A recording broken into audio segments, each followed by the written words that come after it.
Singh Kushwaha bright CC में आप लोगों का बहुत ही हार्दिक अभिनंदन है। आज हम लोग फिजिक्स के सेकेंड लेसन की बात करेंगे। फर्स्ट लेसन में हम लोग देख चुके हैं। सेकेंड लेसन में हम लोग देखेंगे गॉस की प्रमेय, जो स्थिर वैद्युत के अंतर्गत ये आने वाला चैप्टर है और परीक्षा की दृष्टि से बहुत ही महत्वपूर्ण है। इसमें बहुत सारे न्यूमेरिकल्स हैं जो परीक्षाओं में या अन्य कंपटीशनों में बहुत ही ज़्यादा मात्रा में आते हैं, जिसमें से वैद्युत फ्लक्स से संबंधित एक क्वेश्चन बहुत ही इंपॉर्टेंट होता है और गॉस की प्रमेय से संबंधित बहुत ही इंपॉर्टेंट टॉपिक्स पूछे जाते हैं। इस साल भी 2019 के सत्र 2020 के सत्र में भी इस साल एक आध क्वेश्चन यानी कि न्यूमेरिकल के क्वेश्चन और अस्थायी रूप से ऑब्जेक्टिव क्वेश्चन इस चैप्टर से पूछे गए थे, जो अपने आप में बहुत ही महत्वपूर्ण था। तो हम लोग समय न गवाते हुए हम लोग स्टार्ट करते हैं।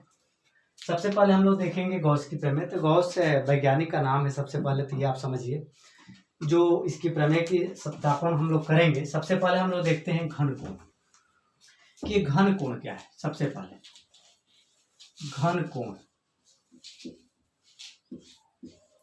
इस चैप्टर के अंतर्गत जो पहला टॉपिक आता है घन कोण के अंतर्गत आता है कि ये घन कोण है क्या। क्योंकि गॉस की प्रमेय पढ़ने से पहले कुछ छोटी छोटी बातों को पढ़ना नितांत ही आवश्यक है, क्योंकि उसको जब तक नहीं पढ़ेंगे तब तक हम लोग का प्रमेय नहीं समझ में आएगा। सबसे पहले हम लोग देखते हैं घन कोण कि घन कोण है क्या। तो मान लो कि कोई एक बंद पृष्ठ है, ऐसे कोई आकृति का कोई भी पृष्ठ है, जैसे गेंद होता है, आलू होता है, ऐसे कोई भी 3 डायमेंशनल स्पेस वाला कोई एक पिंड है, गोला है।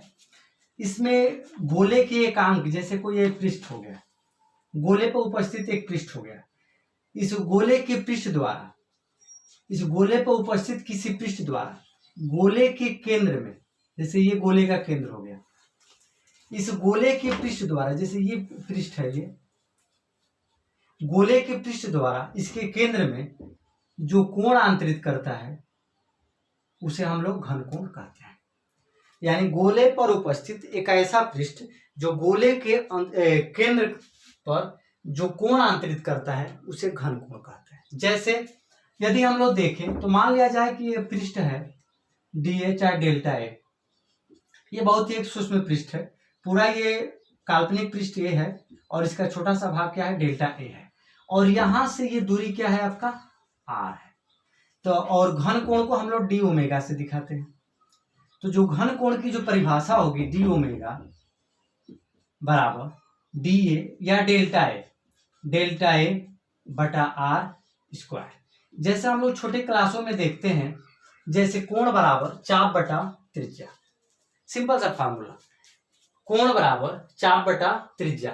तो यहाँ पे चूंकि चाप एक पृष्ठ के रूप में है तो त्रिज्या भी, जिसे क्षेत्रफल के रूप में है तो त्रिज्या भी उसी के अनुपात में रहेगी। जैसे डेल्टा ए है तो यहाँ पे आर स्क्वायर हो जाएगा, क्योंकि जो अनुपात होता है समान मात्रकों में देखा जाता है। जैसे मीटर और मीटर हो, चाहे सेंटीमीटर सेंटीमीटर हो, उसी तरीके से अगर ये क्षेत्रफल है तो यहाँ भी क्षेत्रफल ही होना चाहिए।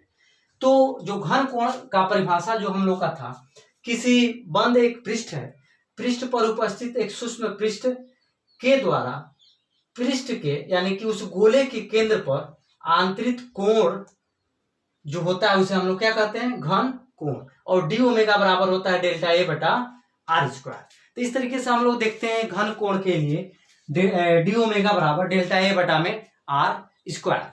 अब हम लोग देखते हैं इसमें इसके अंतर्गत कुछ और पृष्ठ, जैसे अगर मान लो कि ये गोले का केंद्र है और एक पृष्ठ है, ये एक पृष्ठ है, ये एक पृष्ठ है, और इस पृष्ठ द्वारा यहां पे इस पृष्ठ की दूरी r है, तो इसको हम लोग डेल्टा ए या डी ए कहें।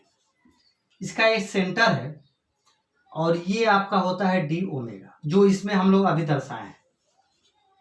जब इस सेंटर से जाने वाला इसको क्षेत्रफल वेक्टर एन, अब यहां से आर थीटा कोण पर, जैसे क्षेत्रफल वेक्टर है, यहां से थीटा कोण पर ये पृष्ठीय क्षेत्रफल वेक्टर यानी एकांक क्षेत्रफल वेक्टर के रूप में हम लोग प्रदर्शित करें डी ए। जब हम लोग का ये चूंकि तिरछा है, जब इसके पृष्ठ को हम लोग काट करके गोल किया जाए, पूरा इसको हम लोग क्या किया जाए, गोल किया जाए। दूसरे कलर से हम इसको दिखा दें, जैसे इस तरह से है, इस तरह से कोई पृष्ठ है, बाहर भी हो सकता है, अंदर भी इसको हम लोग लाइनिंग को खींच सकते हैं। इस तरह से कोई पृष्ठ है जो बिल्कुल इस सर्किल एरिया को प्रदर्शित कर रहा है। इस पृष्ठ के बारे में देखेंगे कि पृष्ठ क्या है, कैसे है। इस पृष्ठ के भाग की बात करेंगे तो सबसे पहले हम लोग को एक वेक्टर में फार्मूला होता है, जैसे कि वेक्टर ए और डॉट वेक्टर बी। चूंकि वेक्टर का फार्मूला होता है vector A dot vector B बराबर ए बी या ए का मापांक इंटू बी का मापांक कास थीटा। जब ये जो फार्मूला होता है, जैसे दो वेक्टर, जैसे वेक्टर ए है और ये वेक्टर बी है, दोनों वेक्टरों के बीच यदि कोण थीटा हो तो ये फार्मूला अप्लाई होता है vector A dot vector B बराबर ए बी कास थीटा। उसी प्रकार से जैसे क्षेत्रफल वेक्टर, इसको हम लोग जब इसके पृष्ठ के एकांक, जैसे ये जो तिरछा पृष्ठ है, इसके जब लंबवत जब हम लोग खींचते हैं तो इसको क्षेत्रफल वेक्टर का नाम देते हैं। लंबवत जब परपेंडिकुलर रहेगा तभी इसको क्षेत्रफल वेक्टर कहेंगे। एक बात ध्यान देंगे, तो क्षेत्रफल वेक्टर और ये पृष्ठ के जो ये पृष्ठ है, इस पृष्ठ पर जब हम लोग थीटा कोण बनाता हुआ अगर जा रहा है डी ए, तो केंद्र से होता हुआ जा रहा है ये एन, और इसके पृष्ठ के लंबवत जब ये डी ए हम लोग निकाले हैं तो दोनों के बीच यदि कोण थीटा है तो vector D A into vector N बराबर होगा डी ए इंटू इसका मापांक, अर्थात इसका मापांक और वेक्टर एन का मापांक। वेक्टर एन को हम लोग एन कैप है, यहाँ पे एकक सदिश है, एकांक सदिश है, तो एकांक सदिश का मापांक और इंटू कास थीटा। चूंकि वेक्टर जो एन है, एकक सदिश एन है, तो इसका जो मापांक होगा इसका मान 1 होगा, अर्थात ये हो जाएगा डी ए कास थीटा। अब हम लोग देखें तो D vector D A into एकांक सदिश एन बराबर हो गया डी ए कास थीटा। अब यहाँ पे हम लोग देखें तो जो डी ए कास थीटा है, ये जो भाग होगा, ये जो भाग ये प्रदर्शित करेगा डी ए कास थीटा को। अब हम लोग अगर देखें तो डी ओमेगा बराबर जो वेक्टर डी ए है, वेक्टर डी ए, या इसको हम लोग डेल्टा ए या डी ए कहें, डी ए द्वारा जो केंद्र पर, डी ए क्षेत्रफल द्वारा जो केंद्र पर बना कोण डेल्टा ओमेगा ही है, और डी ए कास थीटा द्वारा भी केंद्र पर बना कोण डेल्टा या डी ओमेगा ही है। अर्थात इसके द्वारा जो बना कोण और या इसके द्वारा बना कोण, अर्थात हम लोग ये रख सकते हैं डेल्टा ए की जगह पर डी ए कास थीटा और बटा में आर स्क्वायर। इस तरीके से एक और हम लोग को फार्मूला मिल गया, घन कोण डी ओमेगा बराबर डी ए कास थीटा बटा आर स्क्वायर। और हम लोग आगे बढ़ते हैं, कुछ वैद्युत फ्लक्स पे बात करते हैं कि वैद्युत फ्लक्स क्या होता है। जैसे अब वैद्युत फ्लक्स का टॉपिक हम लोग लेकर चलें, वैद्युत फ्लक्स, तो जब वैद्युत फ्लक्स की बात करेंगे कि वैद्युत फ्लक्स क्या है, तो अब इसके लिए अगर परिभाषा की बात करते हैं तो मान लिया जाए कि एक वैद्युत क्षेत्र ई है। जैसे पिछला चैप्टर में वैद्युत क्षेत्र के बारे में आप पढ़े हैं, तो मान लिया जाए कि एक वैद्युत क्षेत्र ई है, वैद्युत क्षेत्र ई है। चूंकि ये सदिश राशि है इसलिए वेक्टर ई से दिखाया गया। इसमें कोई एकांक पृष्ठ इस तरह से है, एकांक पृष्ठ है, इधर से भी कुछ और वैद्युत क्षेत्र बना दिया जाए। अब एकांक पृष्ठ है, तो एकांक बंद पृष्ठ से, अर्थात वैद्युत फ्लक्स का जो परिभाषा हुआ, एकांक बंद कोई पृष्ठ है, इसमें से होकर गुजरने वाले वैद्युत क्षेत्र, जैसे ये हो गया, 4 जो रेखाएं दिख रही है 1 2 3 4 वैद्युत क्षेत्र की तीव्रता के अंतर्गत, या वैद्युत क्षेत्र की तीव्रता जब वेक्टर ई है, तो इस वैद्युत फ्लक्स या बंद पृष्ठ से होकर गुजरने वाली वैद्युत क्षेत्र की जो तीव्रता होती है वही क्या कहलाता है, वैद्युत फ्लक्स कहलाता है। और वैद्युत फ्लक्स की बात करते हैं तो वैद्युत फ्लक्स को हम लोग फाई ई के अंतर्गत दिखाते हैं, और vector E into vector D ए। और यहाँ पर भी सेम टू सेम ये वेक्टर जो कक्षा 12 में भी आप पढ़ेंगे या कक्षा 11 में फिजिक्स में पढ़े हैं, दो वेक्टरों के बीच का कोण ई इंटू डी ए सदिश है गुणनफल, तो ई डी ए बराबर हो जाएगा E D A cos theta, E D A cos theta. ये आपका होगा वैद्युत फ्लक्स। फाई ई बराबर ई डी ए कास थीटा। यहां पर भी हम लोग देखें तो अब यहाँ पे जो वैद्युत फ्लक्स की बात तो हो गया, जब संपूर्ण की बात करते हैं, जैसे यहाँ पे अगर इसको हम लोग सूक्ष्म भाग दिखाएं, अगर सबसे पहले अगर हम लोग इसको सूक्ष्म भाग में दिखाएं तो ये सूक्ष्म भाग है।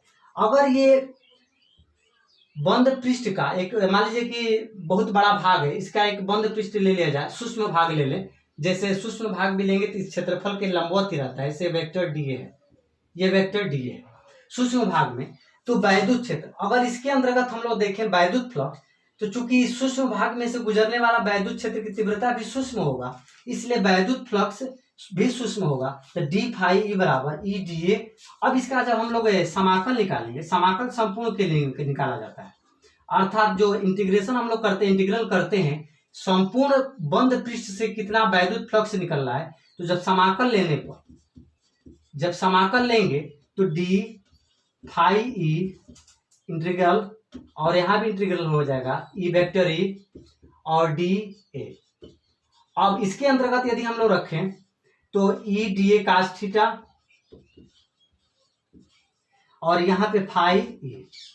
अब यहाँ पे एक और बात है, किताबों में आप जैसे आप देखते हैं यहाँ पे ए से दिखाता है, ये जो ए होता है इस पूरे बंद पृष्ठ के एरिया को यदि प्रदर्शित करने के लिए होता है, क्योंकि संपूर्ण बंद पृष्ठ के एरिया के अंतर्गत अगर वैद्युत फ्लक्स निकालना है तो इंटीग्रेशन ये दिखा रहा है कि इंटीग्रेशन जो निकाला गया है संपूर्ण वैद्युत बंद पृष्ठ के अंतर्गत निकाला गया है। इसके लिए यहाँ पे ए प्रदर्शित करते हैं, क्योंकि ये तो कांस्टेंट है, इसका मान नहीं बदलेगा, क्योंकि डी ए जिसमें क्षेत्रफल में जो परिवर्तन है सूक्ष्म भाग है, तो ई कास थीटा, और चूंकि डी ए का जो समाकल होगा ए, अर्थात इसको हम लोग लिख सकते हैं ई ए कास थीटा, फाई ई बराबर ई ए कास थीटा। अब यहाँ पे हम लोग को देखने वाली बात आती है, इसके अंतर्गत दो बातें निम्नलिखित दो बातें जो बहुत ही महत्वपूर्ण है, जिसपे सवाल अक्सर पूछता है, जो बहुत ही मोस्ट इंपोर्टेंट बात है, जिसके अंतर्गत जो सवाल पूछा जाता है।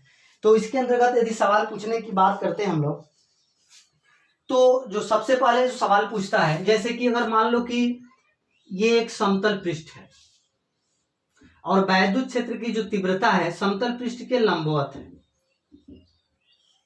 समतल पृष्ठ के लंबवत है, अर्थात ये वैद्युत क्षेत्र की तीव्रता है, इसका जो क्षेत्रफल ए है।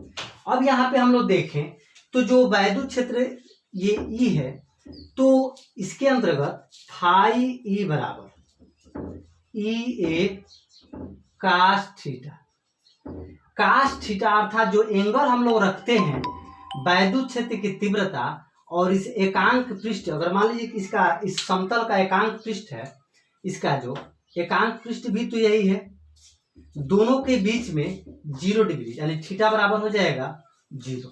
जब 0 करेंगे तो अर्थात ई ए हो जाएगा, फाई ई बराबर हो जाएगा ई ए, अर्थात जब इस तरीके से रहेगा तो उसमें से सर्वाधिक वैद्युत क्षेत्र की तीव्रता उस बंद पृष्ठ से होकर के गुजरेंगे। इसका ये पहला पार्ट है। अगर दूसरे पार्ट्स की बात करते हैं तो हम लोग दूसरा पार्ट्स यहाँ पे देख लें, यदि वो बंद पृष्ठ ऐसा समतल पृष्ठ है लेकिन वैद्युत क्षेत्र की तीव्रता जो है इस तरीके से तिरछी निकल रही है, अर्थात कम मात्रा या अधिक मात्रा जो भी है, इस तरीके से जब इसमें हम लोग अगर देखें तो चूंकि ये वैद्युत क्षेत्र की तीव्रता है, पृष्ठीय क्षेत्रफल ए है, इसका जब लंबवत निकालेंगे तो ये होगा, अर्थात यहां से जो कोण होता है थीटा, लंबवत से जो कोण होता है थीटा, यही कोण हम लोग रखते हैं फाई ई बराबर ई ए कास थीटा में, फाई ई बराबर ई ए कास थीटा में। यदि थीटा का मान यहाँ पे 90 डिग्री हो जाए, 90 डिग्री हो जाए तो फाई ई अर्थात वैद्युत फ्लक्स बराबर क्या हो जाएगा 0। अगर इसके अंतर्गत अगर ये एंगल घूम करके जब 90 अंश हो जाएगा, यानी वैद्युत क्षेत्र की जो तीव्रता जो थीटा अंश जा रही थी, यदि इस दिशा में जाने लगी, यहाँ से लंबवत से घूम करके इस तरह से 90 डिग्री जब एंगल रोटेट कर ले, क्योंकि पृष्ठ क्षेत्रफल के जो इस पृष्ठ, ये मान लो पृष्ठ क्षेत्रफल हो गया, इसके लंबवत से जब ये रोटेट करते हुए इस तरह से जब 90 अंश से गुजरने लगेगी, अर्थात इस तरीके से, तो वैद्युत क्षेत्र की तीव्रता जो हो जाएगा आपका फाई ई बराबर कितना हो जाएगा 0। तो इस तरीके से हम लोग देखें वैद्युत फ्लक्स के अंतर्गत दो इंपॉर्टेंट क्वेश्चन जो यहाँ पे टॉपिक है, क्योंकि सवाल हमेशा पूछता है कि जो समतल पृष्ठ है वहां से 30 डिग्री, क्योंकि यहाँ पे कभी कभी पूछता है कि लंबवत जो होता है लंबवत से 30 डिग्री है या क्षैतिज से 60 डिग्री है, क्योंकि अगर यहां से अगर नीचे वाला एंगल दे देगा तो 90 में से घटाकर इस कोण को रखना होगा, या तो डायरेक्ट यदि ऊपर वाला एंगल दिया है तो डायरेक्ट ऊपर वाला मान रख देते हैं। कभी कभी क्वेश्चन में वो 36 से दे देता है 60 डिग्री, तो लड़के पहचान नहीं पाते हैं कि कौन सा ये वाला एंगल दिया है कि ये वाला एंगल दिया है, और 60 डिग्री दे देगा 60 डिग्री रख देते हैं, लड़कों का क्वेश्चन का आंसर गलत हो जाता है। यहाँ पे एक बात बहुत ही इंपॉर्टेंट चीज देखने वाली बात थी। और हम लोग कुछ देख ले और वैद्युत फ्लक्स के अंतर्गत, वैद्युत फ्लक्स के अंतर्गत जो आता है इसका बीमा या मात्रक वगैरह कैसे वैद्युत फ्लक्स का निकालते हैं हम लोग।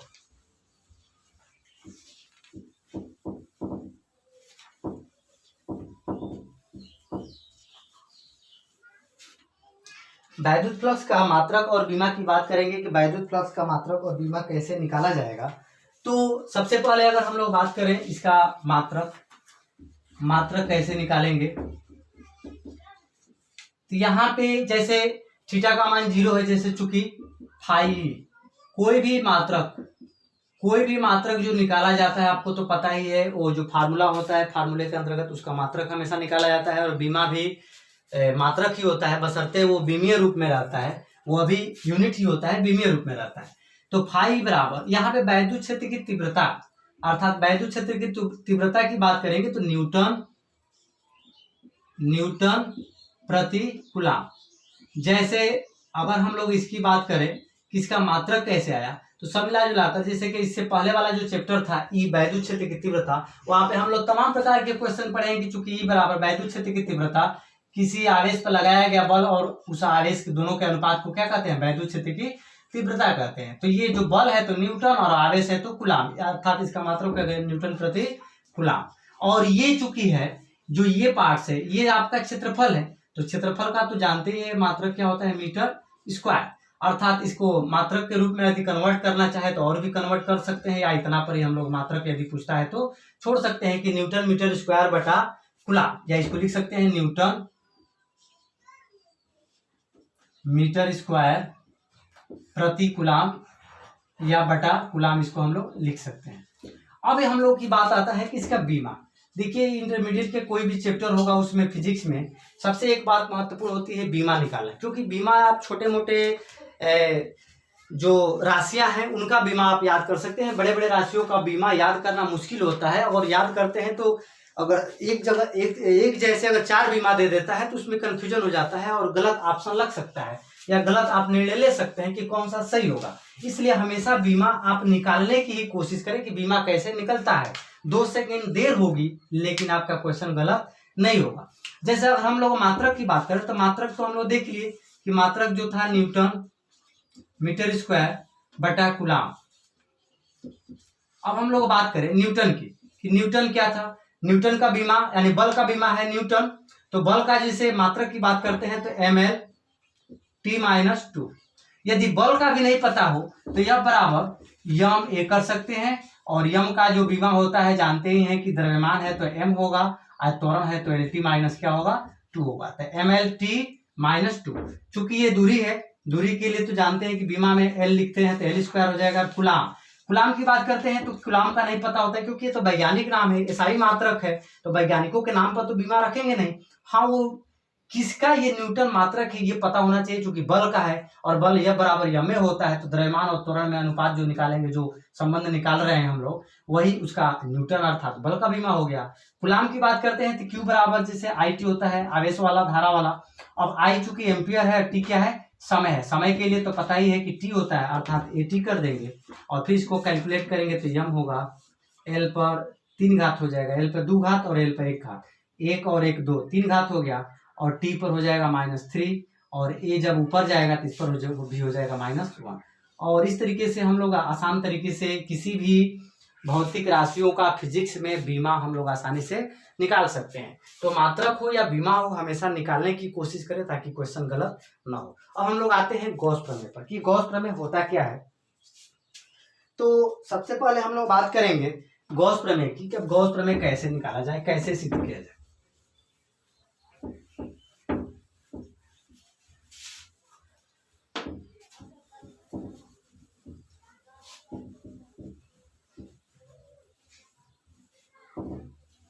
अब हम लोग बात करते हैं गॉस प्रमेय की, कि गॉस प्रमेय है क्या। तो सबसे पहले हिंदी में प्रमेय कभी कभी तो एक नंबर में दे देता है कि गॉस की प्रमेय क्या है। तो गॉस की प्रमेय आप लोगों को पता होना चाहिए, यानी स्पष्ट रूप से याद होना चाहिए कि गॉस की प्रमेय क्या है। तो गॉस की प्रमेय के अंतर्गत यदि हम लोग माने तो किसी एक बंद पृष्ठ से में उपस्थित आवेश, अर्थात कोई बंद पृष्ठ है, इस तरीके से कोई बंद पृष्ठ है, इस बंद पृष्ठ में उपस्थित, बंद पृष्ठ को हम लोग जानते हैं कि फाई इस वैद्युत फ्लक्स उस बंद पृष्ठ में उपस्थित आवेश का 1/ε0 गुना होता है। वैद्युत फ्लक्स यानी फाई बराबर Q इंटू 1/ε0, अर्थात गॉस की प्रमेय अगर देखें तो किसी बंद पृष्ठ में उपस्थित आवेश का 1/ε0 गुना वो फाई के बराबर होता है, अर्थात वैद्युत फ्लक्स के बराबर होता है। यही क्या है, गॉस की प्रमेय है। अर्थात गॉस की प्रमेय परीक्षा में पूछे लिखने के लिए तो कहेंगे किसी बंद पृष्ठ से होकर गुजरने वाला वैद्युत फ्लक्स उस बंद पृष्ठ में उपस्थित आवेश का 1/ε0 गुना गॉस की प्रमेय कहलाता है। एक बार फिर रिपीट, किसी बंद पृष्ठ से गुजरने वाला वैद्युत फ्लक्स उस बंद पृष्ठ में उपस्थित आवेश का 1/ε0 गुना गॉस की प्रमेय कहलाता है, अर्थात फाई बराबर Q इंटू 1/ε0। अब हम लोग बात करेंगे तो मान लिया जाए कि इसमें कोई एक पृष्ठ है, इसके केंद्र से, अर्थात इस बंद पृष्ठ के केंद्र पे ये डी ओमेगा अर्थात घन कोण बना रहा है डी ओमेगा, इसका पृष्ठ है डी। ठीक, अगर हम लोग बात करें ये कितनी दूरी है, r दूरी है, तो हम लोग बात करें अगर हम लोग वैद्युत क्षेत्र की बात करते हैं कि इससे r दूरी पर यहाँ पे वैद्युत क्षेत्र की तीव्रता कितनी है, अर्थात E बराबर हम लोग पिछला चैप्टर में पढ़े 1/4πε0 इंटू Q/r²। इसमें उपस्थित चूंकि आवेश कितने हैं, Q है। यदि Q आवेश है तो और R दूरी की बात करते हैं तो E बराबर 1/4πε0 इंटू Q/r। ये तो वैद्युत क्षेत्र की तीव्रता की बात हुई। अब हम लोग अगर मान लो कि सूक्ष्म पृष्ठ की बात करें कि सूक्ष्म पृष्ठ से होकर कितना वैद्युत फ्लक्स गुजर रहा है, चूंकि सूक्ष्म पृष्ठ की बात करें तो डी फाई ई,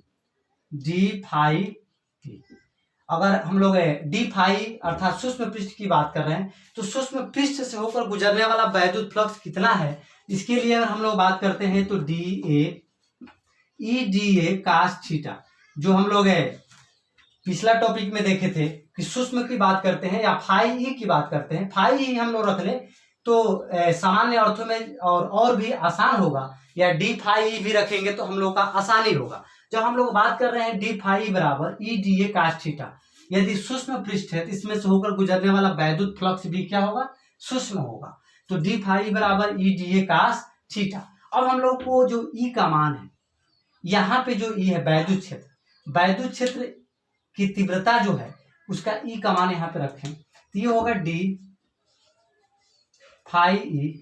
जब ई का मान रखेंगे तो 1/4πε0 Q/r² into D A cos theta. अब हम लोग देखें डी फाई ई बराबर 1/4πε0 और इंटू क्यू कर दें और यहाँ पे लिख दे डी ए कास थीटा बटा में r²। ये वाला जो पार्ट्स है अभी हम लोग पिछला टॉपिक में देखे हैं, डी ओमेगा बराबर डी ए कास थीटा बटा में r²। ये वाला टॉपिक अभी देखे थे कि कोई बंद पृष्ठ था, यहाँ पे जो हम लोग इस तरीके का जो हम लोग चित्र बनाए थे, इस तरीके का जो चित्र था दोनों के द्वारा, अर्थात जब हम लोग दोनों पृष्ठों की बात किए थे, दोनों पृष्ठों के द्वारा, जैसे ये लंबा था एक पृष्ठ, इस तरीके का जो हम लोग बनाए थे,